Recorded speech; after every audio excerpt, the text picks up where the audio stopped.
એક ખુશખબરી છે, આરતીને જવું છે રામાપીરના દર્શન કરવા.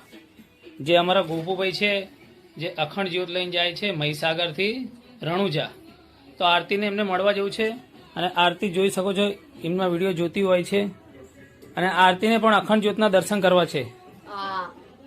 તો આરતી તને અખંડ જ્યોતના દર્શન કરવા લઈ તો જવું, બરોબર? પણ યાર આમાં જો 1000 કમેન્ટ આવી ગઈ આપણા આ વિડીયો ઉપર રામાપીરની, તો હું તને દર્શન કરવા લઈ જઈશ. તો ગાઈસ મારા તો રામાપીરના અખંડ જ્યોત દર્શન કરવા જવું છે, કારણ કે કેટલી પબ્લિક જાય છે, તો મારે બી જવું છે. હું 3-4 દિવસથી ગોપુભાઈના વિડીયો જોઉં છું. એમને ધન્ય છે તો હેડતા ઉગારા પગે જાય છે. તો પ્લીઝ ખરેખર ગાઈસ આટલી ઠંડી હોવા છતાં પણ મતલબ કે એમને ઉઘાડા પગે જાય છે. અને ચાલીને મહીસાગરથી રણુજા કેટલું બધું દૂર છે, તો અમે એમને મળવા પણ ના જઈ શકીએ. પણ ગાઈસ જો તમે અમારા આ વિડીયો ઉપર 1000 કમેન્ટ કરી દો છો ગાઈસ, રામાધણી કે રામાપીરની કોઈ પણ 1000 કમેન્ટ હશે, તો હું આરતીને કાલ જ મળવા લઈ જઈશ. જેવી 1000 કમેન્ટ પતી જશે એવો જ હું આરતીને મળવા લઈ જઈશ.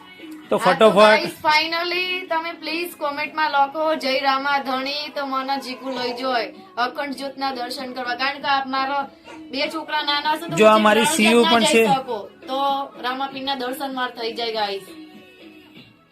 તો પ્લીઝ 2 હાથ જોડું છું, કોમેન્ટમાં લખો જય રામાધણી.